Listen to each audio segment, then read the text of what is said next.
Roses red and roses white plucked I for my love's delight. She would none of all my posies, bade me gather her blue roses.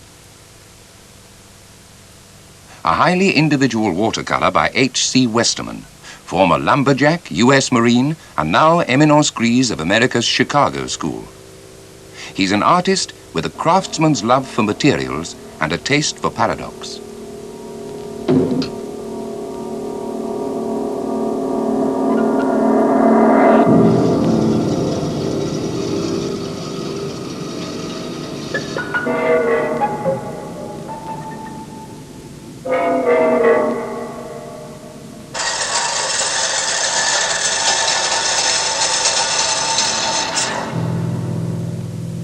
You can see the sculptures and watercolors of H.C. Westerman sharing the space with Sam Smith at the Serpentine Gallery until February the 8th.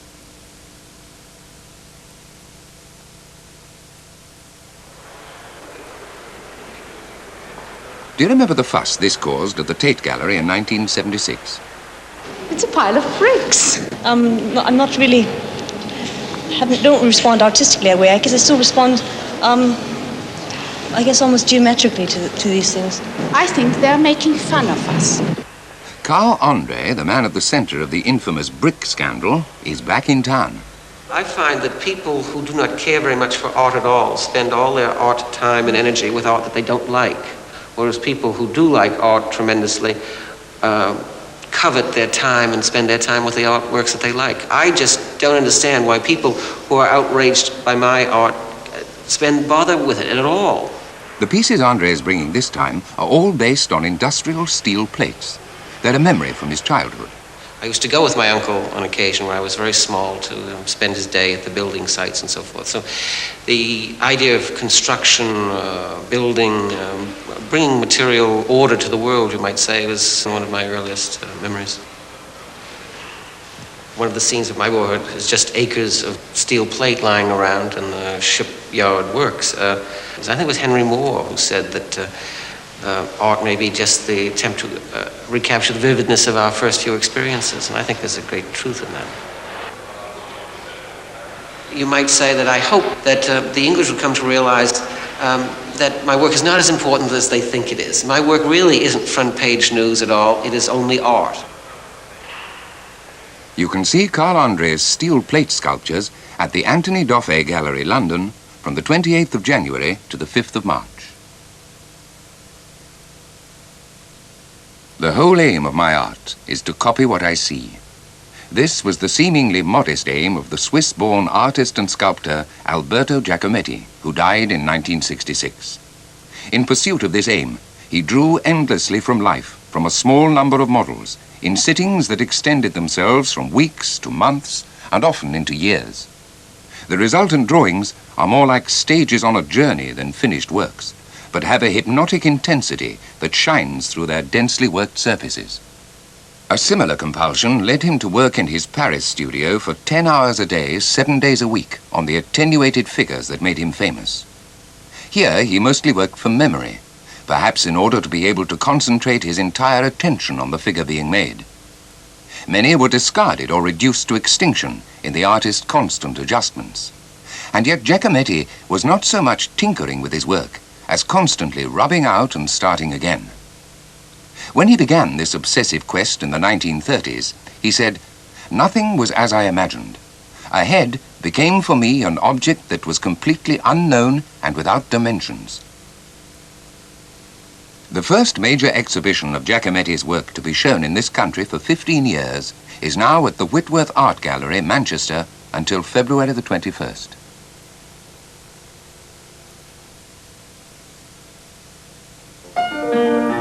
Is there any life left in traditional oil painting? The organizers of the Royal Academy's current show certainly think so.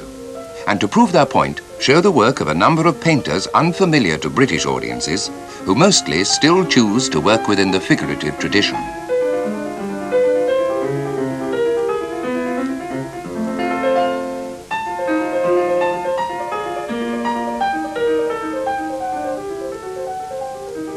Supporting these newcomers are a selection of more established British names. Frank Auerbach, Howard Hodgkin, R.B. Kitaj, Lucian Freud, and David Hockney. With the Americans Frank Stella, Cy Twombly, and Andy Warhol. There's even a guest appearance by Pablo Picasso, 4 canvases from the last year of his life. At the center of the show, 6 painters who are in some sense outsiders, and whose work the organizers consider to be of particular significance. Francis Bacon, Philip Guston, Matta, Willem de Kooning, Jean Hélion, and in pride of place, the rarely seen Belgian artist, Baltus.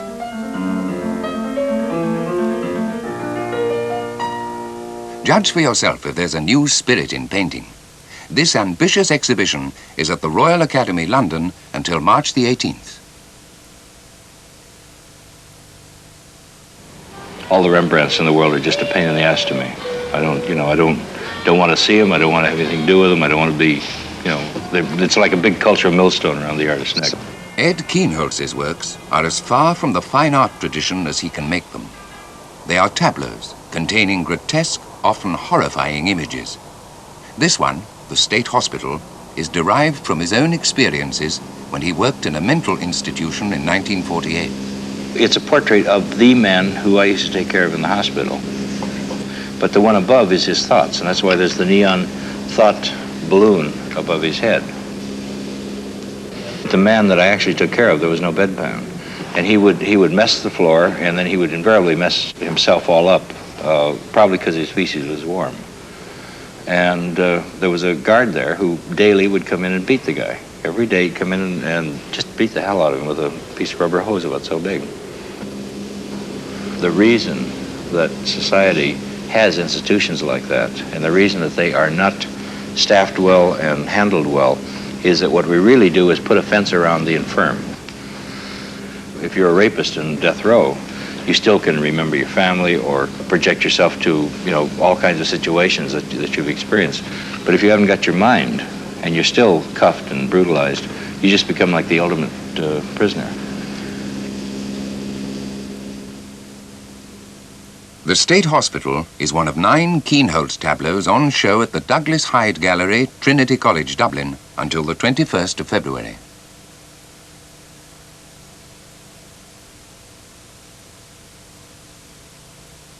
In part 2, we look at the work of an illustrator whose unusual perspective on the goings-on of ordinary people started with a fascination for the theatre. Chris Orr. I've been interested in theatre for a very long while. In fact, right back to childhood, because my father was involved in amateur theatricals. And for me, that idea of people that I knew acting on the stage and then coming off the stage, they were transformed for a short period. Then they came off and they were themselves again.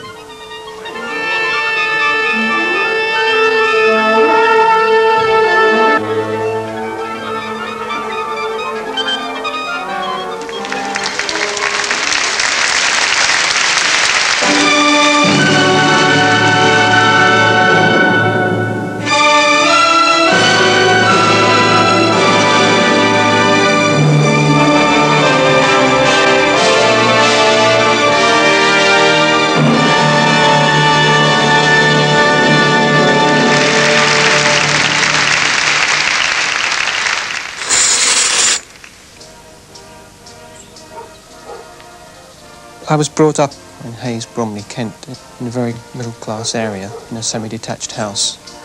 And it was very clear, I think, when I was very young, that lots of things went on there which people didn't admit. Things happened behind curtains.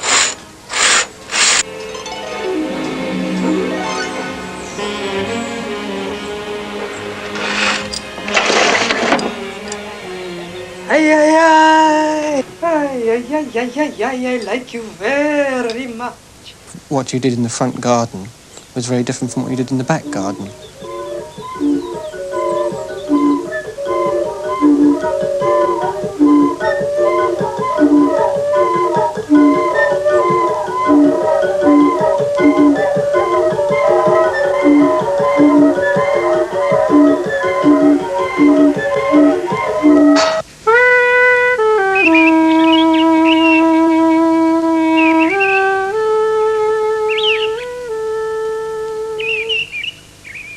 lot of the characters that I use have that suburban, middle-class feel about them, and then I put them into very unusual situations.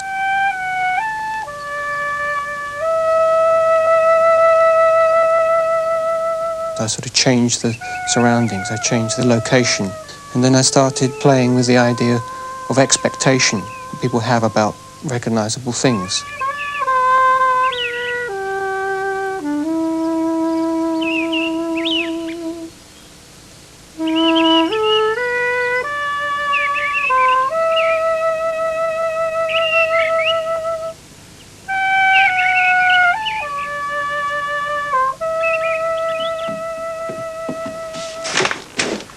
I earn a living from selling my prints and drawings, and I have done for about 7 or 8 years. It's a very chancy kind of existence.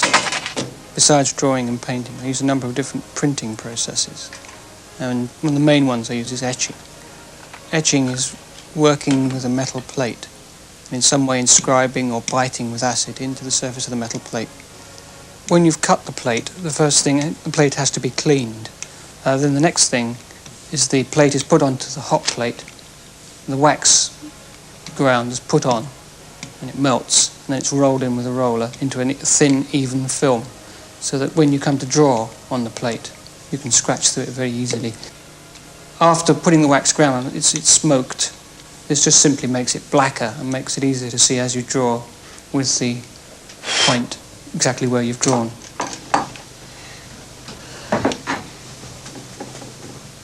I don't think I'm either an artist or an illustrator, really. I mean, I'm bits of both. I think I'm a rather eclectic sort of person. I've got all bits of different kinds of personalities in me. I think everybody's like that myself. I think labels are very dangerous. I like the kind of things that other people don't particularly like. It's rather difficult, really, for other people to appreciate this. And perhaps in commissions, there's always a clear kind of idea that the person who commissions has about what he wants. And my kind of ideas are a bit sort of idiosyncratic for that, I think, sometimes. I always take off at tangents.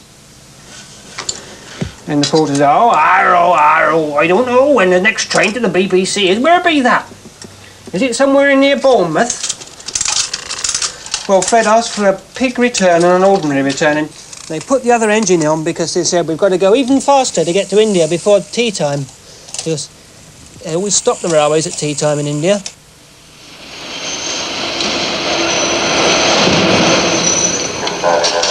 So he got out a big wad of £5 notes from his pouch, which he had round his neck, round there, really, and he paid for a ticket, which was £10 return to Bournemouth.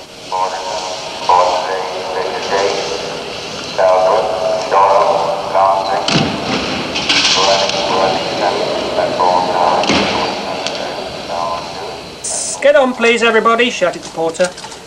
And the pig's on, so the guard went, "Right away, Jim. OK, Bill. Right front. Away we go."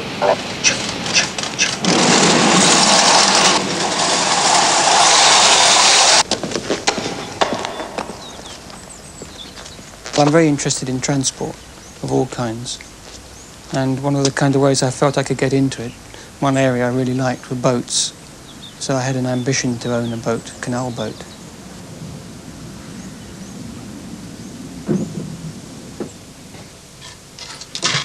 It's like my kind of escape, because I think when you're in the sort of situation I'm in, you either work continuously or you do domestic things.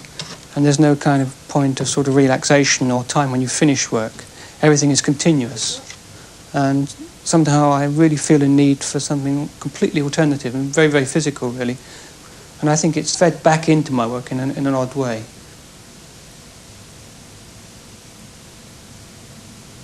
I think the kind of jumble here is something I respond to. Like the canal environment, to me, is another kind of organisation. It seems like a rubbish dump to some people, but really it's very organised, but it's just a different kind of organisation.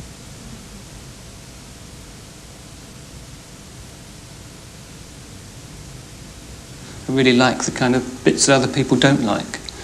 You know, perhaps rather nostalgic and romantic notion, but I do like things that are incomplete or don't work properly or nobody else thinks are worth anything. It's a kind of change of values. It goes back to that thing I was saying about the middle class values in the place I was brought up in.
I lived in Notting Hill when I was a student, and I lived in lots of crummy little bedsits and things. And always there, one's struck by the fact of lots and lots of things happening in one building, people living entirely different lives. It's the whole idea that in one place, there might be a murderer, in another place there's a couple who never go out, and in another room there's something entirely different. I mean, you get all kinds of very peculiar juxtapositions. You can live 6 inches away from somebody and they're doing something quite extraordinary and you never know it.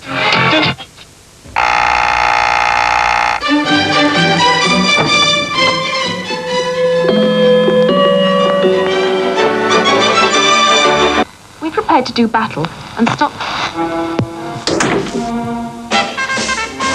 I think the idea of slicing through that I found very attractive. You realised how bizarre people could become.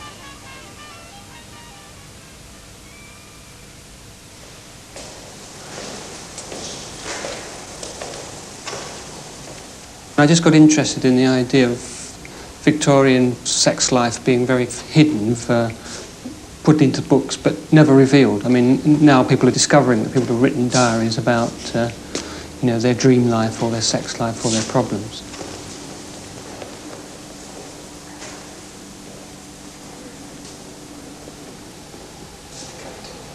I've always been amused by the fact that when you take something out, even if it's a very small detail, it makes it more noticeable.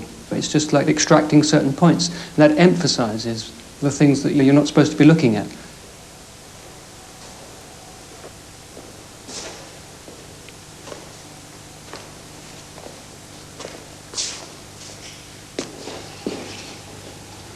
Inside leg 27, I think, sir.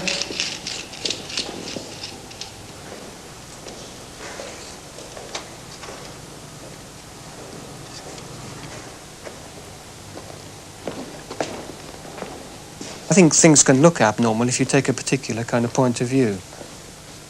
I think when you put normality into new situations, something very different happens. I mean, all sorts of new angles and new concepts develop.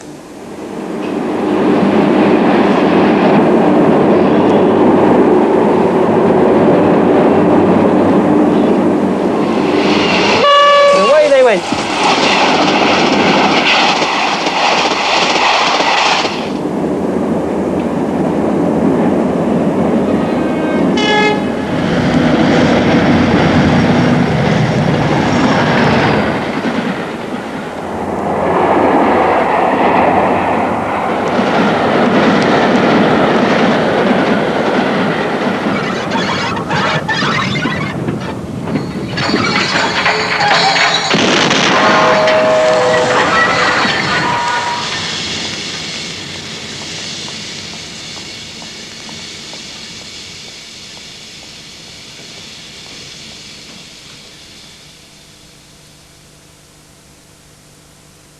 You can see Chris Orr's work at the Thumb Gallery, London, until the 31st of January.